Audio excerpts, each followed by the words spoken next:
A arte de ler. Como adquirir uma educação liberal. Mortimer J. Adler.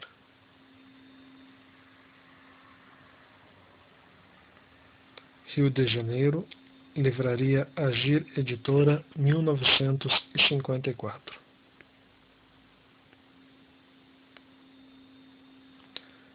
Primeira parte.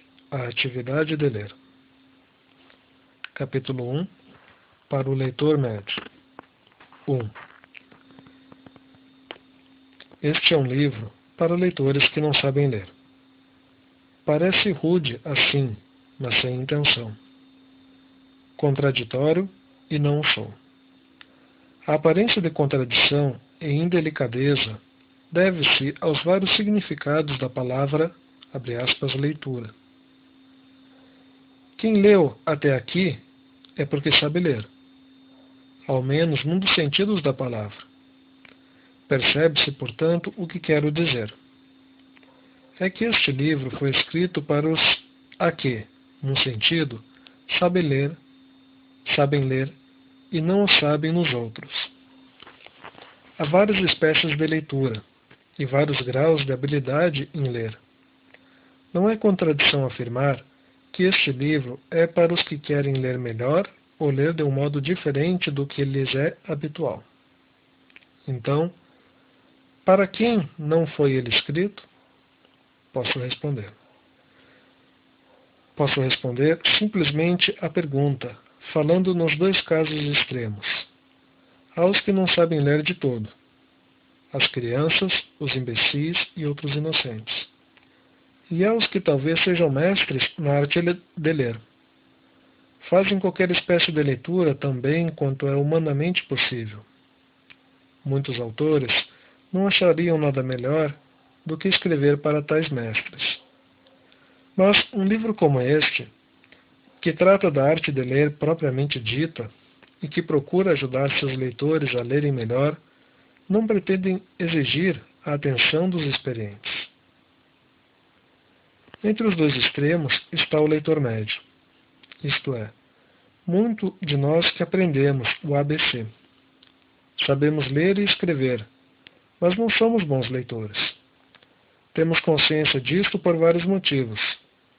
Sobretudo, quando achamos difícil ou complicado uma leitura qualquer, ou quando alguém, tendo o que acabamos de ler, mostra-nos o que não percebemos ou não compreendemos.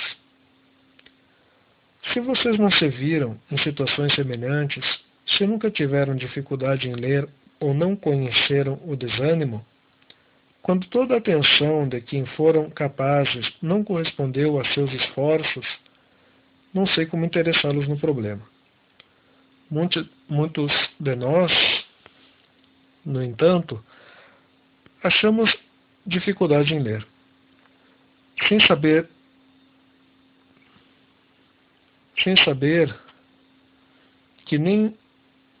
nem o que fazer para evitá-lo. Talvez seja por considerarmos a leitura como uma atividade complexa, que compreende diferentes etapas, em cada uma das quais podemos adquirir mais habilidade mediante a prática, como acontece com qualquer outra arte. Mas não devemos pensar que exista uma arte de ler. É tendência nossa considerar a leitura tão simples como ver ou andar.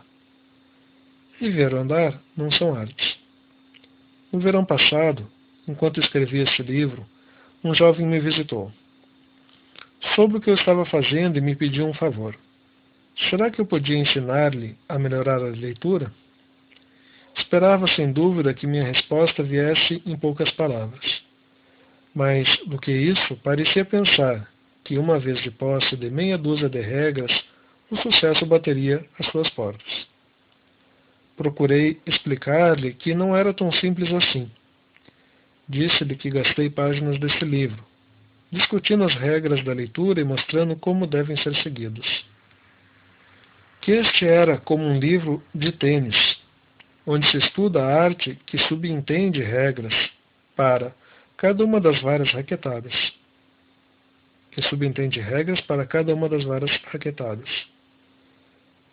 Em por que e como aplicá-las, descrevendo a organização dessas partes na estratégia geral de um jogo vitorioso.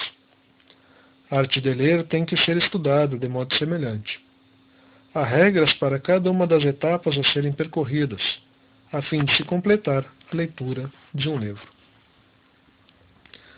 O jovem mostrou-se desconfiado.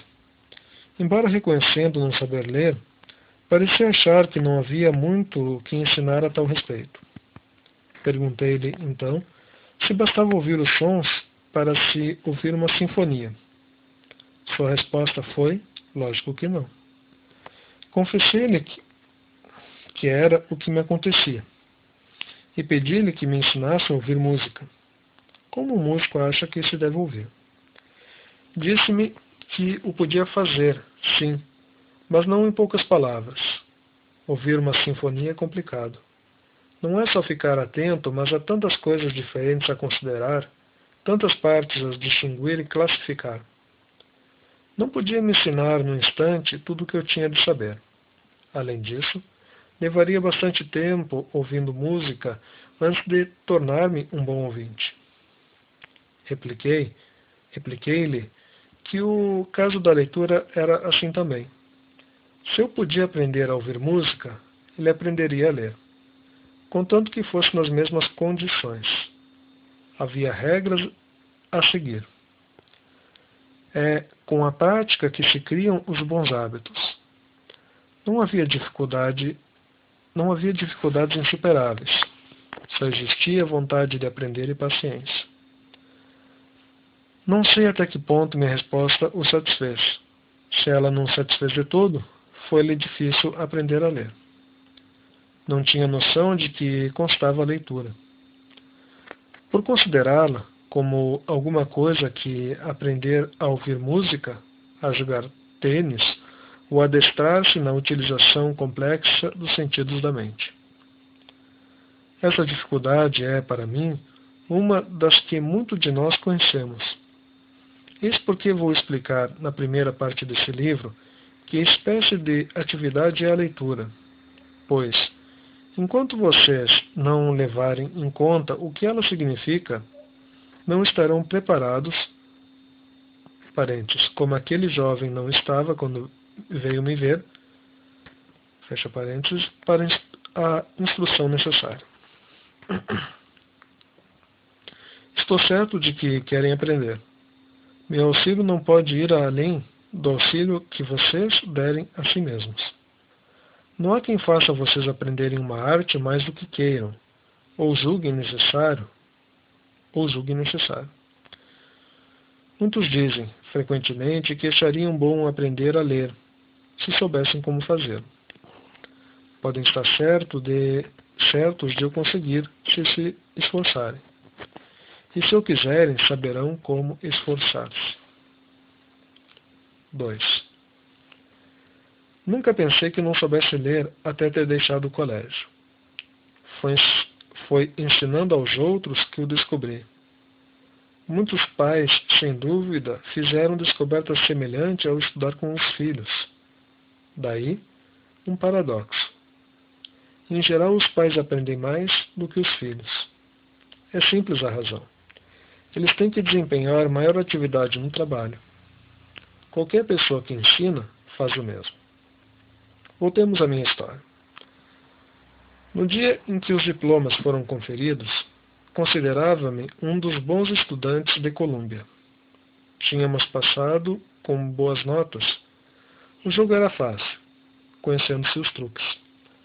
Se alguém nos dissesse que não sabíamos grande coisa ou que não líamos muito bem, isso chocaria. Estávamos certos de poder assistir às aulas e ler os livros que nos tinham indicado, de modo a responder satisfatoriamente no exame. Era esta a única prova de nossa competência. Fizemos depois um curso que aumentou ainda mais nosso convencimento. Curso de John Erskine. O curso que John Erskine tinha acabado de criar. Durava 2 anos. Chamava-se General Honors e destinava-se a um grupo seleto de júniores e sêniores. Não consistia em nada mais do que, abre abre aspas, ler os livros célebres. Desde os clássicos gregos, passando pelas obras-primas da latinidade e da Idade Média, até os melhores autores de ontem, William James, Einstein e Freud. Os livros eram de todas as especialidades. Havia histórias, livros de ciência e filosofia, poemas dramáticos e novelas.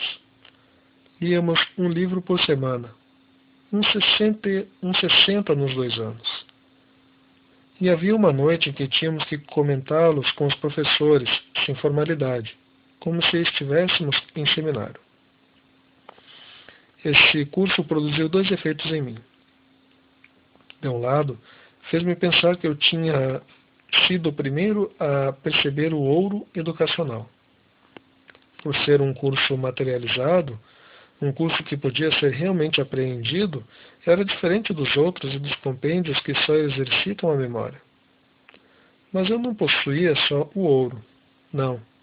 Pensava também possuir a mina. Estavam ali os livros célebres. Sabia que, de modo lê-los, o mundo era minha ostra. Se depois de formado me dedicasse à medicina ou ao direito, talvez julgasse ainda ter tido uma ótima leitura e, em comparação com os outros, saber desempenhar-me bem dessa tarefa. Felizmente acordei desse sonho. Para cada ilusão que a sala de aula alimenta, há uma escola que, pesadamente, a destrói. Uns poucos anos de prática despertam o advogado e o médico.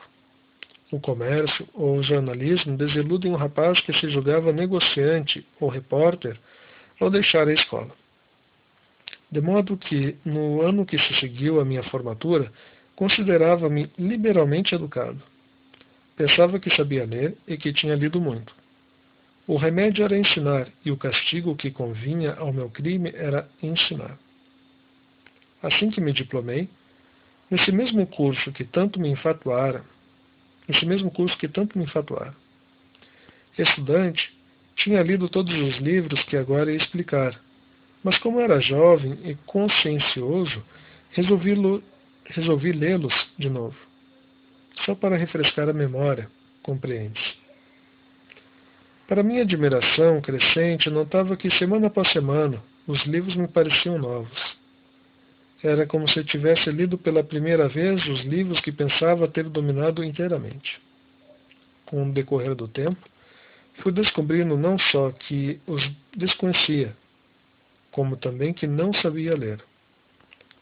Para tapear minha ignorância e minha incompetência, fiz o que qualquer jovem teria feito. E se tivesse receio de seus alunos e de seu trabalho? Vou corrigir. Fiz o que qualquer jovem teria feito se tivesse receio de seus alunos e de seu trabalho. Recorri a outros meios, enciclopédias, comentários, toda espécie de livros sobre esses livros. Deste modo, julgava aparentar mais sabedoria do que os alunos. Eles não eram capazes de afirmar que as perguntas e observações que eu fazia não eram devidas à minha maior capacidade em ler os livros que eles estudavam tanto. Ainda bem que fui desmascarado, senão ter-me-ia contentado em passar por tão bom professor quanto passava por bom aluno. Se tinha conseguido enganar os outros, não estava longe de enganar-me a mim mesmo. Minha sorte foi, primeiro, ter como colega nesse ensino o poeta Mark Van Doren. Discutia poesia como eu. Aparentemente, discutia história, ciência e filosofia. Era muitos anos mais velhos do que eu. Provavelmente mais honesto e melhor leitor, sem dúvida. Obrigado a comparar meu trabalho com o dele, não podia mais ensinar-me assim. A verdade é que eu não tinha descoberto o que continham os livros. Ao lê-los, mas lendo o que se escrevia sobre eles. As perguntas que eu fazia sobre um livro eram das que qualquer um podia fazer sem o ter lido. Qualquer um que recorresse aos comentários, fáceis de encontrar em centenas de fontes secundárias, quando não se pode, ou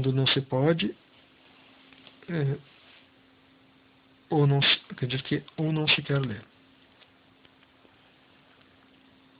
Ao contrário, as perguntas dele brotavam das páginas do livro, mesmo. Parecia ter realmente uma certa intimidade com o autor. Cada livro era um mundo infinitamente rico para se explorar. E pobre do aluno que fizesse perguntas como se, em vez de viajar nele, seguisse apenas um guia dos viajantes. O contraste era evidente e era mais demais para mim. Eu não sabia ler. Minha sorte estava, em segundo lugar, no grupo de alunos de que se compunha essa primeira turma. Eles sabiam utilizar-se de enciclopédias, comentários, ou da introdução feita pelo editor que, frequentemente, ilustra a publicação de um clássico, do mesmo modo que eu o fazia. Um deles, com fama de crítico, era particularmente turbulento. Parecia ter enorme prazer em discutir várias teorias que podiam se encontrar em fontes secundárias, só para me mostrar, e ao resto da classe, que o livro em si ainda não tinha sido comentado. Não quero dizer com isso que eles ou que outros lessem melhor do que eu ou o tivesse feito um dia. A verdade é que nenhum de nós, com exceção de Van Doren, conhecia o assunto. Depois desse primeiro ano de magistério, estava desiludido de minha cultura. Desde então, venho ensinando aos alunos a ler os livros. 6 anos em Colômbia, com Mark Van Doren, e nesses últimos 10 anos na Universidade de Chicago, com o reitor Robert M. Hutchins. Com o tempo, acho que fui aprendendo a ler um pouco melhor. Não há perigo de decepção se afirmar que sou mestre, hoje. Por quê? Porque lendo o mesmo livro, ano depois de ano, descobri de cada vez o que tinha percebido em meu primeiro ano de magistério. O livro que estava relendo era como se fosse novo para mim. Durante certo tempo, cada vez que eu relia, julgava, muito naturalmente, aliás, que eu dominava. Que afinal eu tinha lido bem. Só para que a nova leitura mostrasse minhas falhas e interpretações errôneas. Acontecendo isso uma porção de vezes, até o menos inteligente de nós acabava aprendendo que a leitura está lá, na extremidade do arco-íris. Embora a prática nos aperfeiçoe nesta arte de ler, em qualquer outra, o longo caminho que vai confirmar tal máxima é maior do que se pensa. 3. Não sei que resolução tomar. Gostaria de encorajá-los para o trabalho de aprender a ler, mas não vou enganá-los, afirmando que é fácil ou que pode ser levado a termo em pouco tempo. Estou certo de que não querem ser logrados. Como qualquer outra aptidão, a leitura apresenta dificuldades somente superáveis com esforço e tempo. Quem empreende alguma coisa é porque está preparado para isso e sabe que raramente os resultados vão além da energia despendida. É preciso tempo e trabalho para crescer, para fazer fortuna, sustentar a família, ou adquirir a prudência de certos velhos. Por que não aconteceria o mesmo ao se aprender a ler e ao ler o que vale a pena? Claro, seria mais fácil começar no colégio. Mas o que acontece é, quase sempre, o contrário. Forçam-nos a parar. pretendo discutir a falência da escola, mais tarde e mais completamente. Agora quero apenas acusar os colégios de uma culpa que nos atinge a todos, porque, em parte, a causa de sermos o que somos hoje, talvez são pessoas que não sabem o suficiente para se divertirem em ler com proveito, ou para aproveitarem a leitura como divertimento. Mas a educação não se interrompe com o colégio. Nem a responsabilidade de nosso destino educacional é inteira do sistema escolar. Qualquer um pode e deve decidir por si mesmo se está satisfeito com a educação que recebeu ou recebe no colégio. Se não está, que faça alguma coisa. Com os colégios, assim como são, o remédio não é a intensificação do ensino. O jeito único, talvez admissível para muita gente, é aprender a ler melhor e, lendo melhor, aproveitar ao máximo os ensinamentos da leitura. Vou reler essa frase aqui. Com os colégios, assim como são, o remédio não é a intensificação do ensino. O jeito único, talvez admissível para muita gente,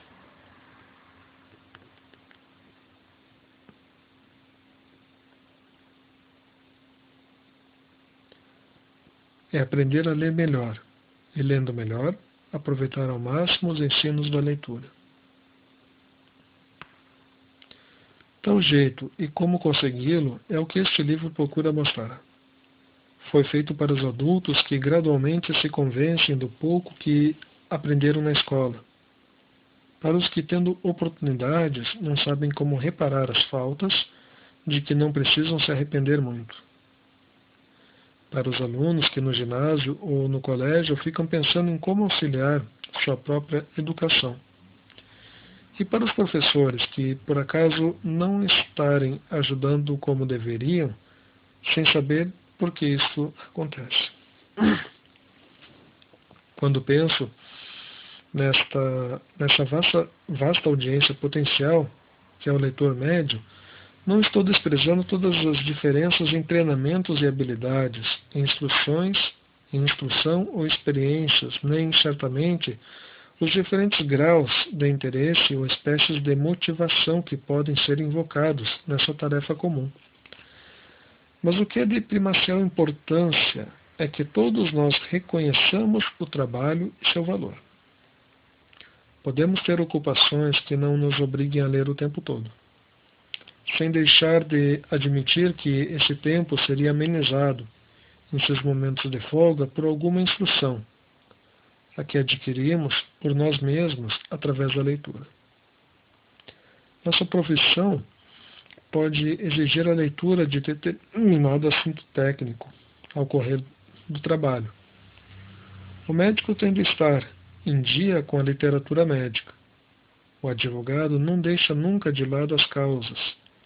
O negociante tem de ler balanços financeiros, apólices de seguro, contratos e assim por diante. Não importa se a leitura é para aprender ou para ganhar. Pode ser bem ou mal feito. Como alunos do colégio e candidatos, talvez a um diploma superior, compreendemos que o que nos estão dando é empanturramento e não educação. Há muitos alunos que, ao se licenciarem, reconhecem ter levado 4 anos ouvindo e se descartando das lições dos exames. A destreza que se atinge nesse processo não depende das matérias, mas da personalidade do professor. Se o aluno se lembra razoavelmente do que lhe foi ensinado nas aulas e nos compêndios, e se conhece as manias do professor, passa de ano, sem gastar energias. Mas deixa passar também a educação.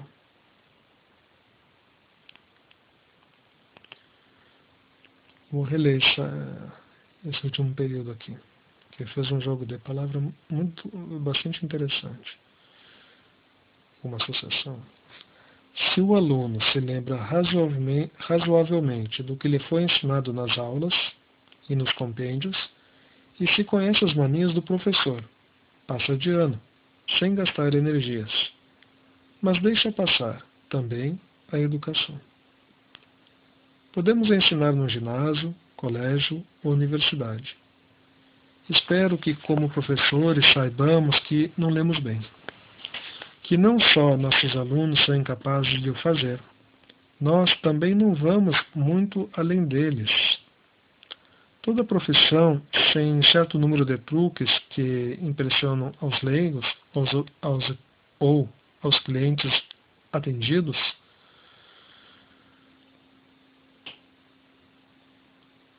o truque que nós, professores, empregamos é a máscara de sabedoria e competência que usamos.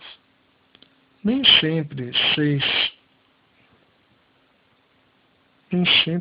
truque, porque em geral sabemos um pouco mais. Nem sempre são truques, porque em geral sabemos um pouco mais. E chegamos a melhor resultado do que nossos melhores alunos.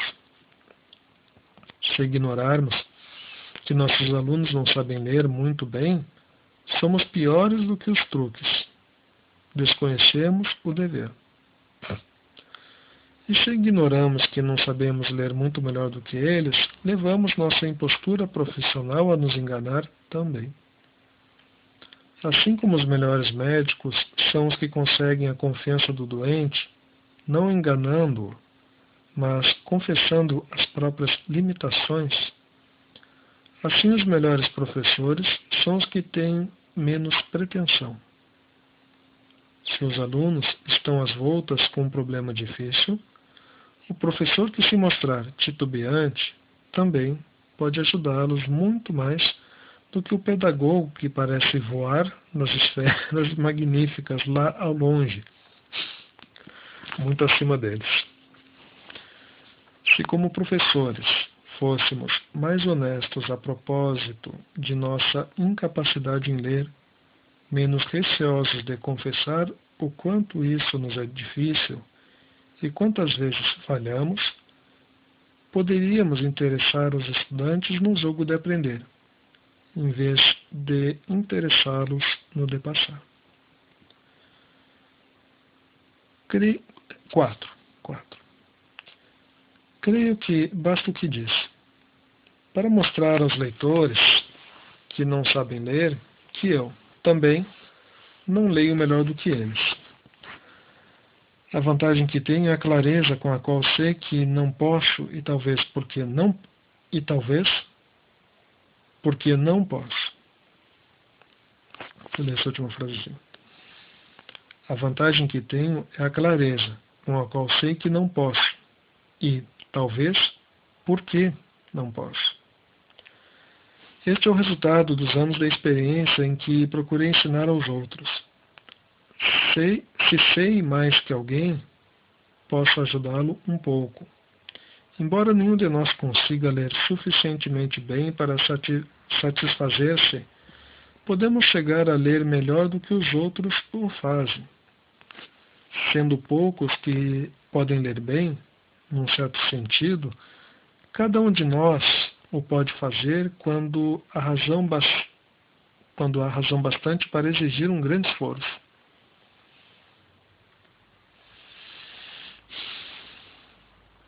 Um aluno medíocre pode ler bem, em determinados casos. Há estudantes superficiais, como nós o somos na maioria das vezes, que se desempenham bem da tarefa, quando o sexto trata de suas especialidades, sobretudo se o que disserem depender o bom nome que tem.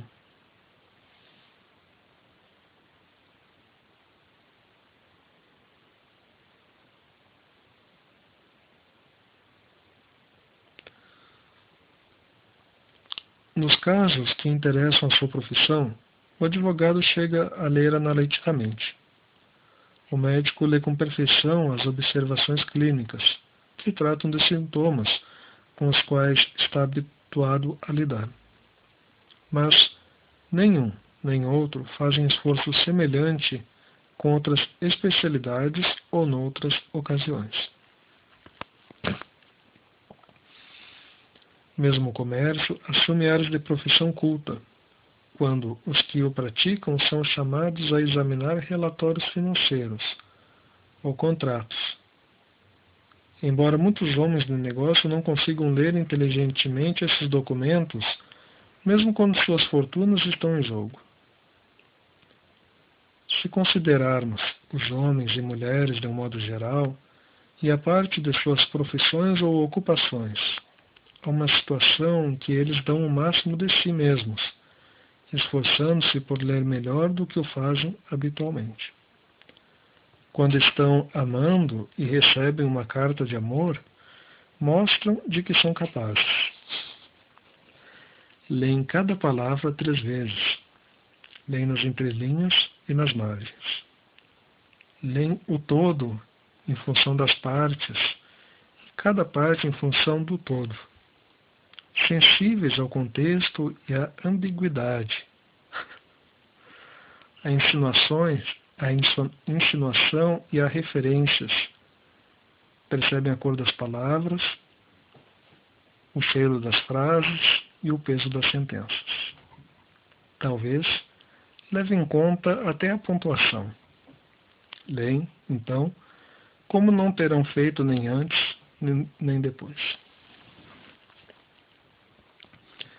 Esses exemplos, especialmente o último, bastam para dar a ideia do que entendo por ler. Não é tudo, porém. É preciso distinguir, de um modo mais perfeito, as diferentes espécies e graus da leitura. Para ler inteligentemente esse livro, que é o que seus leitores devem procurar fazer também com os outros livros, é preciso compreender tais distinções. Que distinções? As distinções das diferentes espécies de grau e de diferentes espécies e graus de leitura. O próximo capítulo tratará desse assunto. Basta que se perceba, aqui, que este livro não se trata de qualquer espécie de leitura, mas da leitura que seus leitores não fazem, ou não fazem bem, a menos que estejam amando.